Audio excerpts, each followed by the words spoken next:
잘 오셨습니다. 반갑습니다. 우리 목장 식구들이 여러분의 가까이 있습니다. 또 한 칸 건너면 또 다른 목장 식구가 있고, 또 앞에도 뒤에도 다른 목장 식구들이 있어요.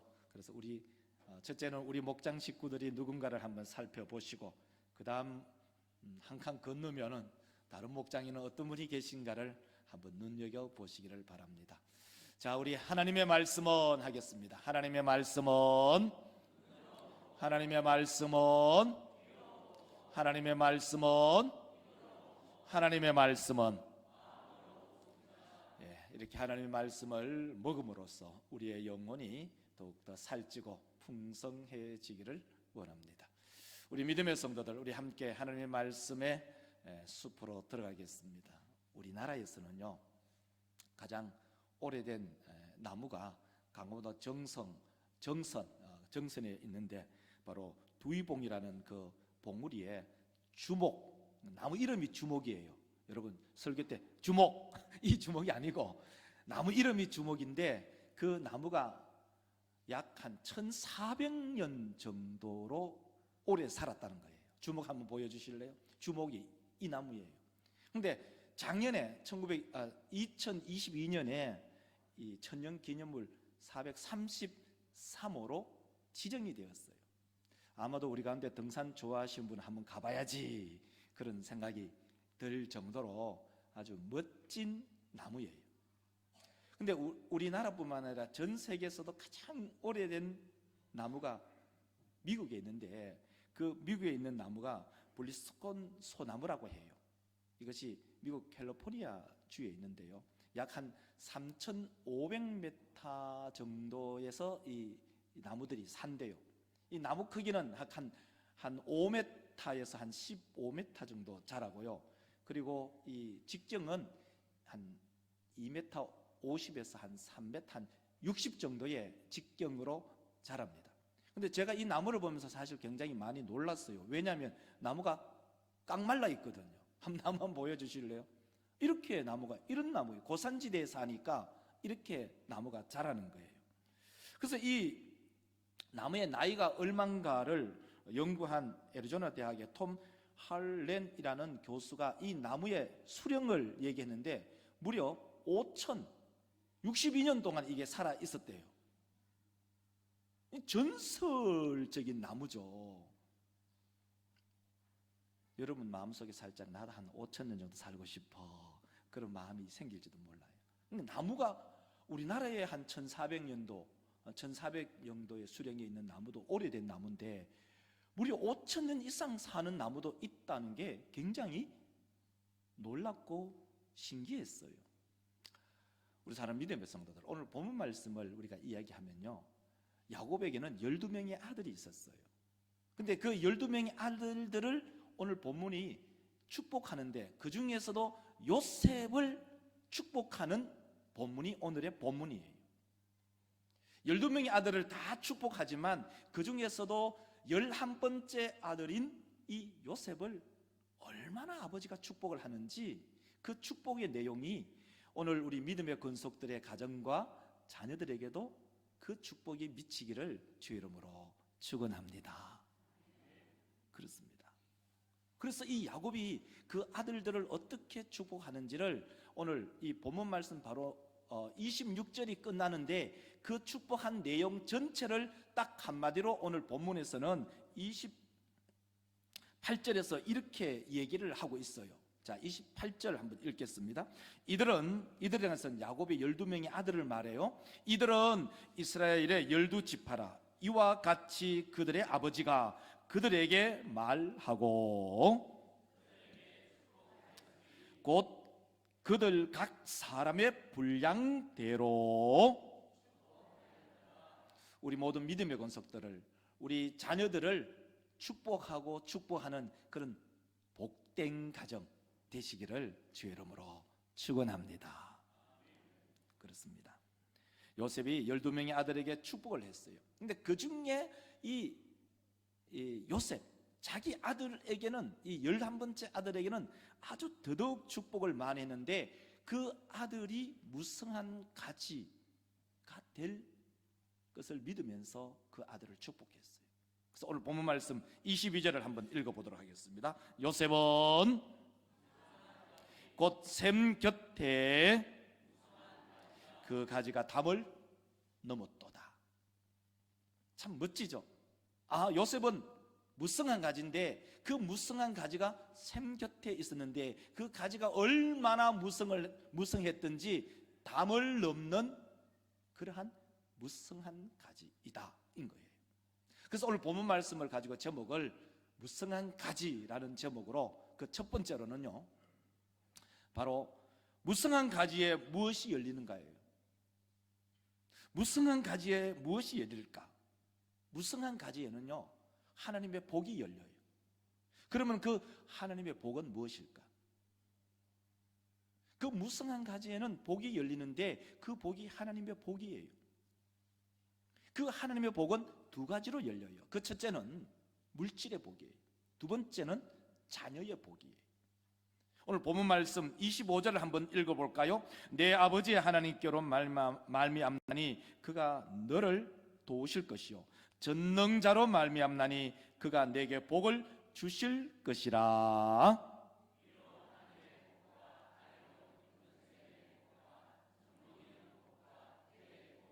이르로다.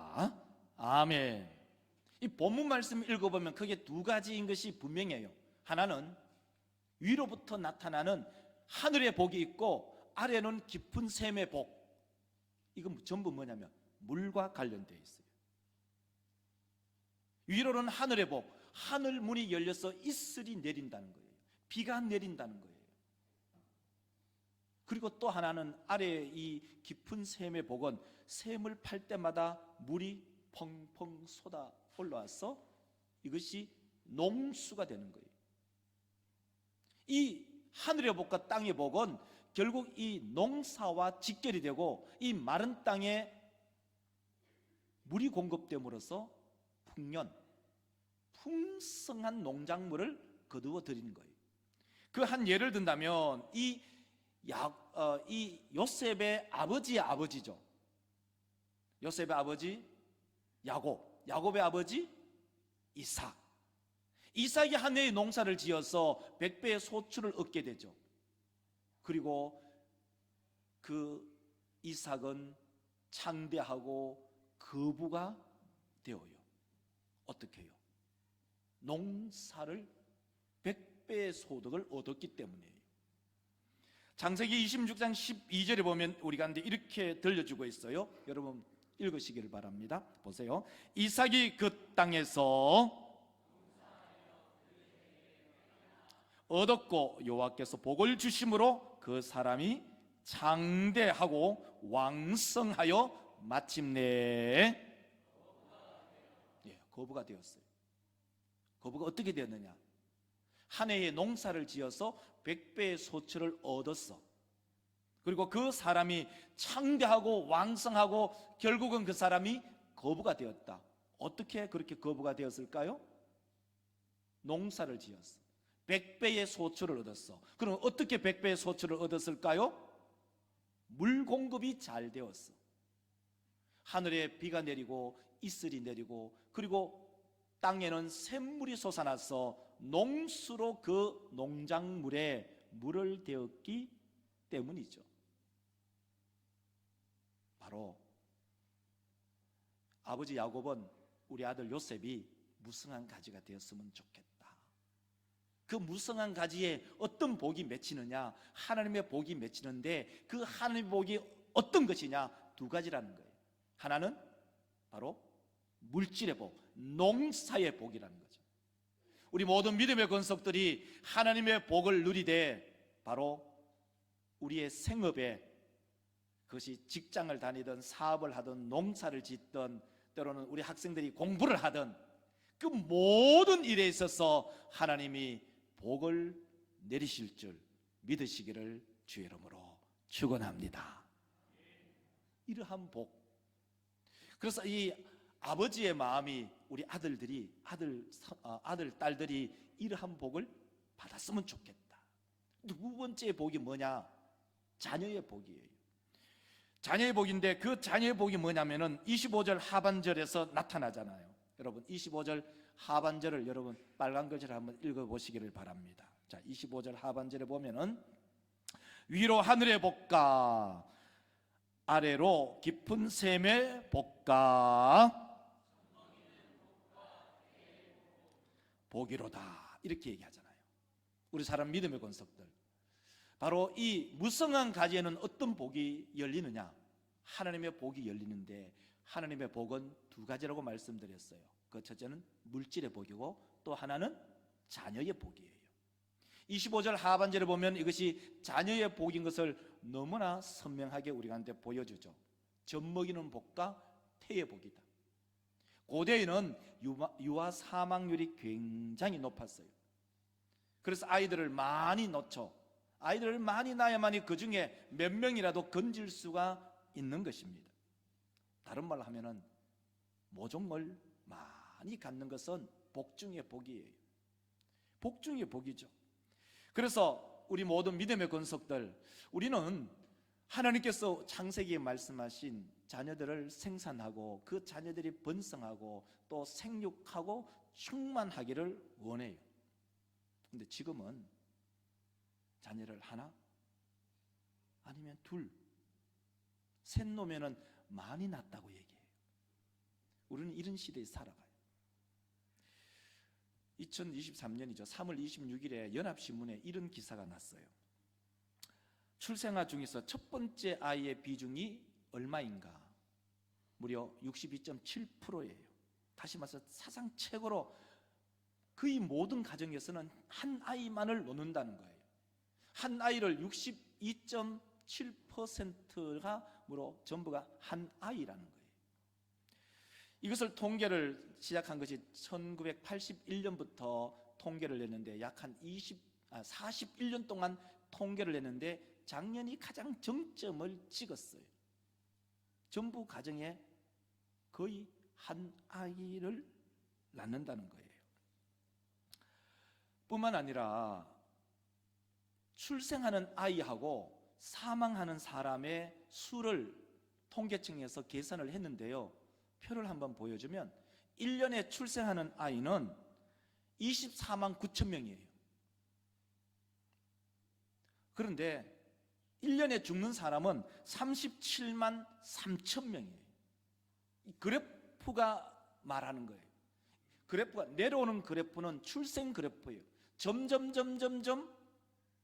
출생률이 떨어지고 있어요. 그래서 작년에는 24만 9천 명의 신생아가 태어났고 죽는 사람은 37만 3천 명이 죽었어요. 그러니까 차이가 있는데 얼마가 차이가 있냐면 12만 4천 명이 매해 감소된다는 거예요.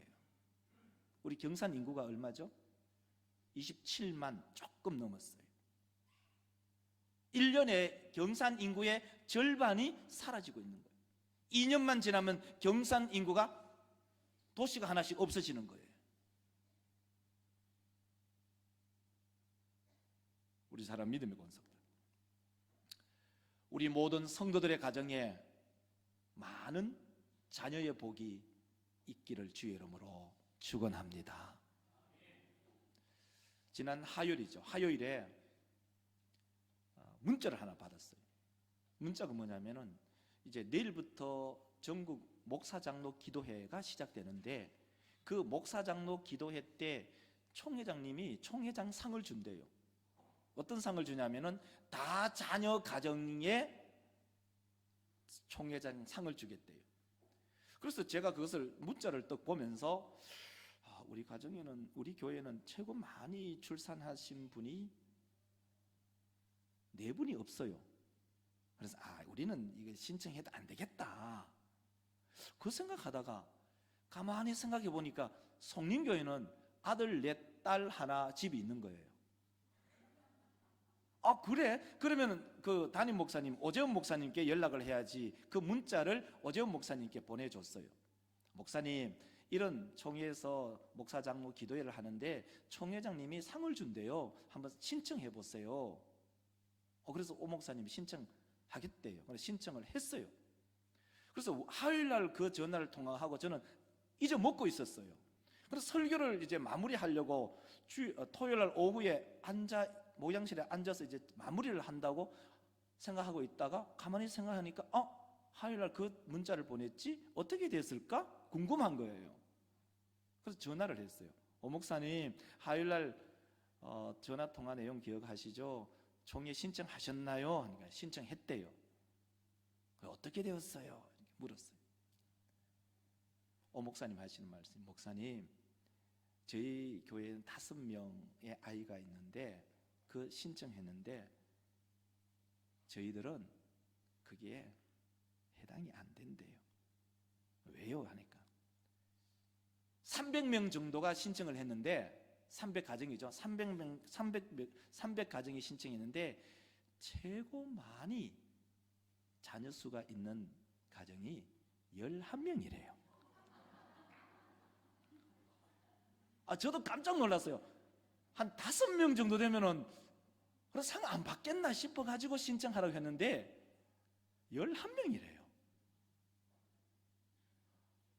근데 그 신청하신 그 가정의 평균 자녀의 수가 몇 명이냐면 6명이라고 얘기합니다. 5명은 거기에 축에도 못 들어간다는 거예요. 우리 사람 믿음의 권속들, 하나님께서 젖먹이의 복과 태의 복을 우리 모든 가정 위에 충만하게 임하는 그러한 가정이 되시기를 주의 이름으로 축원합니다. 이제 무성한 가지에 무엇이 열리나요? 무성한 가지에는 하나님의 복이 열려요. 그 하나님의 복은 2가지라고 말씀드렸어요. 하나는 물질의 복, 하나는 자녀의 복. 하나님 우리 가운데 물질을 많이 주시는 것은 그 물질을 통해서 자녀들을 많이 생산하고 그 물질을 통해서 아이들을 기르고 아이들을 양육하는 그런 곳에 우리가 잘 사용하게 하옵소서.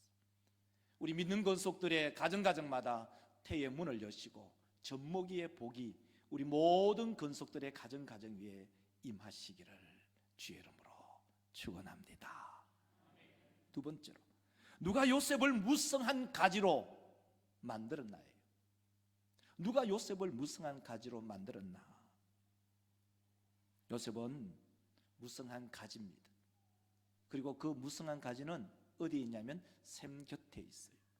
22절을 읽어보면 우리 함께 22절을 한번 읽어볼까요? 자, 22절입니다. 자, 제가 깜정글씨 읽겠습니다. 요셉은 무성한 가지 곧 무성한 가지라. 그 가지가 담을 넘었도다.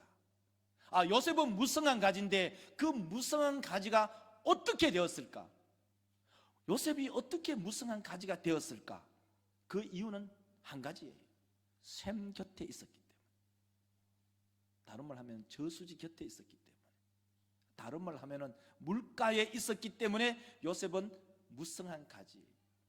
요셉은 무성한 가지라면은 그러면 그 샘이 누구일까?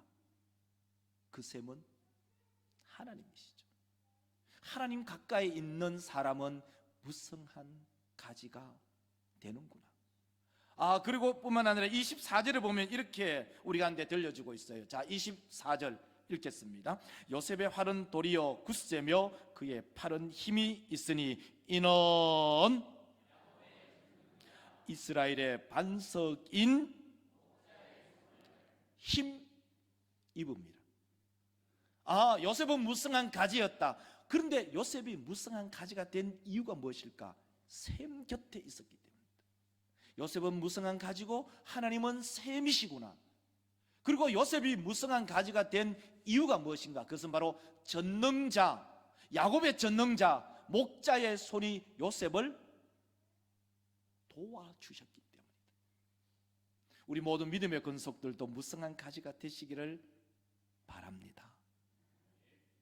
그러면 우리는 어디에 있어야죠? 샘 곁에 있어야 돼요. 하나님을 가까이 하는 사람이 샘 곁에 있는 거죠.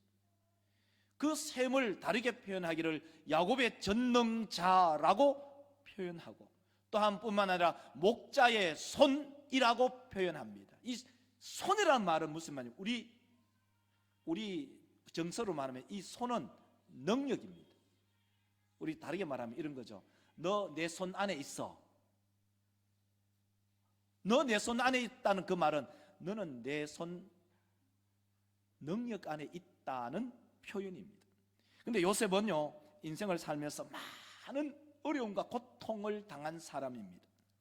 23절을 보면은 이렇게 우리 가운데 들려줍니다. 여러분 빨간 글씨를 읽으시기 바랍니다. 핫살 쏘는 자가 가지고 그를 쏘았으나, 이렇게 말합니다. 다시 말해서 요셉은 무성한 가지가 되긴 되었지만 무성한 가지가 되는 과정 속에서도 요셉은 굉장한 학대를, 어려움을 당한 경험이 있는 사람입니다. 요셉은 어떤 어려움과 학대를 당했을까요?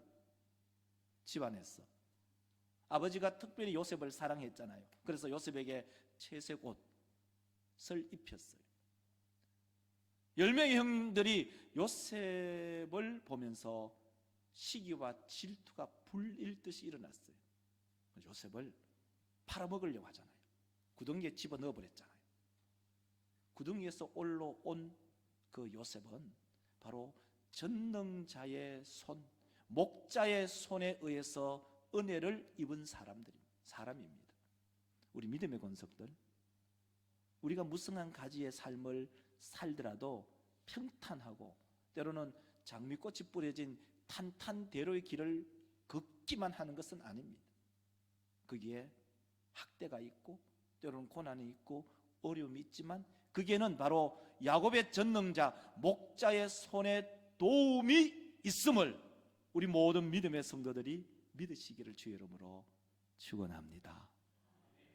하나님이 나를 돕는구나. 요셉은 또한 인신매매가 되어서 애국으로 팔려갔죠. 팔려가서 보디발의 집에서 이제 종으로 노예의 삶을 사는데 노예의 직무를 너무 지혜롭게 하니까 보디발이 가정의 총무로 삼았어요. 근데 그 보디발의 아내가 흑심을 품고 이 요셉과 동침하려고 하는 거예요. 요셉이 하나님 앞에서 내가 어떻게 득죄하냐 하면서 어떻게 내가 죄를 짓냐 하고 옷을 벗고 도망을 갔네요. 이 일 때문에 요셉이 성범죄자로 감옥에 갇힌 거예요. 그 감옥 속에서 요셉은 야곱의 전능자의 도움의 손을 받아서 무성한 가지가 되는 겁니다. 인생이 때로는 어렵고 때로는 누명을 쓰고 고통이 있지만은 그곳에서도 하나님의 도우심, 야곱의 전능자의 도우심, 목자의 손의 도우심을 받아 요셉은 무성한 가지로 계속 성장하고 자라고 있습니다. 우리 모든 믿음의 권속들, 우리 모든 믿음의 권속들의 가정이 이러한 무성한 가지가 되기를 주의 이름으로 축원합니다. 이 무성한 가지를 누가 만드셨는가? 바로 전능자 하나님. 그 목자의 손이 우리의 가정, 우리의 자녀들을 무성한 가지로 만드시는구나. 야곱의 전능자가 바로 요셉을 도우셨을 때 어떻게 요셉의 인생이 펼쳐지는가를 한번 보실래요? 26절을 우리가 읽어보면 정말 놀라워요. 정말 놀랍습니다. 여러분 한번 빨간 글씨를 읽으시기 바랍니다. 내 아버지의 축복이 내 나서 영원한 산이 한 없음같이 이 축복이 그 형제 중에 뛰어난 자의 정수리로 돌아오리로다. 여러분 이 문장을 빨리 읽으니까 이 문장을 이해하기 어려운데 다시 한번 찬찬히 한번 읽어볼까요? 한번 읽어봅시다. 보세요. 내 아버지의 축복이 내 나서 영원한 산이 한 없음같이 이 축복이 그 형제 중 뛰어난 자의 정수리로 돌아오리로다. 이렇게 말합니다. 이 말을 표로 보여주겠습니다. 표로 보여주면, 간단하게 표 보면 이렇게 표로 보여주세요. 아, 요셉의 축복이 얼마나 큰 축복이었는가. 자, 하나님께서 아브라함에게 축복하셨어요.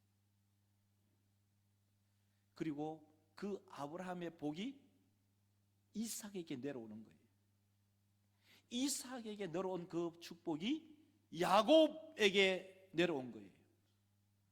그 앞에 있는 아브라함, 이삭, 야곱의 그 모든 축복보다도 더 크게 축복받은 사람이 누구냐? 요셉이라는 거예요. 성경 구절을 다시 한번 읽어보실래요? 26절을 다시 보여주면 이래요. 내 아버지의 축복이 누구예요? 바로 요셉의 아버지 야곱이죠. 요셉의 아버지 야곱에 받은 축복, 내 아버지의 축복이 너 선제의 축복보다 낫다는 거예요. 그 선조가 누구죠? 바로 야곱의 아버지 이삭과 아브라함이잖아요. 그러니까 이 본문 말씀 읽어보면 내 아버지 야곱의 축복이 너 선조의 축복 이삭과 아브라함보다도 나아서 영원한 산이 한없이 있는 것처럼 이 축복이 요셉 너의 머리로 돌아온다. 그러니까 요셉의 축복은 그 아버지의 축복 야곱의 축복보다도, 그리고 그 할아버지 이삭의 축복보다도, 그리고 정조 할배 아브라함의 축복보다도 훨씬 큰 축복을 받은 사람이 바로 요셉이었다. 전능자가 도울 때 요셉은 이러한 복을 누렸어요. 목자의 손이 이 요셉과 함께 할 때 요셉은 무성한 가지가 되었고 요셉은 이러한 복을 받았어요. 우리 모든 믿음의 권속들의 가정과 자녀들이 이러한 복을 누리시기를 주의 이름으로 축원합니다. 이것을 가리켜서 사자성어로 한마디로 말하면 금상첨화. 금상첨화는 바로 비단 위에다가 꽃을 그린다는 말이잖아요. 그림으로 보여주면 이렇게 보여주세요. 아, 바로 금상첨화가 바로 이런 거예요. 아, 비단에다가 꽃을 그려놓는 거예요. 우리 자녀들이 아버지의 복보다도 더 많이, 할배가 받는 복보다도 더 많이, 정조 할아버지가 받는 복보다도 더 많은 그 복을 누리며 살아가는 귀한 믿음의 권속들의 가정과 자녀 손들이 되기를 주의 이름으로 축원합니다. 기도합시다. 걸어가신 하나님, 우리 모든 믿음의 권속들의 심령 가운데 이 요셉의 복을 누리는 가정들이 되게 하옵소서. 이 어린이 주일을 맞이하여서 무성한 가지, 그 무성한 가지에 무엇이 열리는가? 하나님의 복이 열립니다. 그 하나님의 복은 두 가지입니다. 하나는 인생을 살아가면서 필요한 풍성한 물질의 복이고, 또 다른 하나는 자녀의 복입니다. 하나님, 우리 모든 믿음의 권속들의 가정이 이러한 복을 누리며 살아가게 하옵소서. 누가 요셉을 무성한 가지로 만들었나요? 바로 야곱의 전능자, 목자의 손이 야곱을 무성한 가지로 성장시키고 성숙시켰습니다. 우리 모든 믿음의 권속들의 가정이, 자녀들이, 자녀손들이 이러한 복을 누리며 살아가는 복된 가정들이 다 되게 하여 주옵소서. 걸어가신 예수님의 이름으로 기도드리옵나이다. 아멘.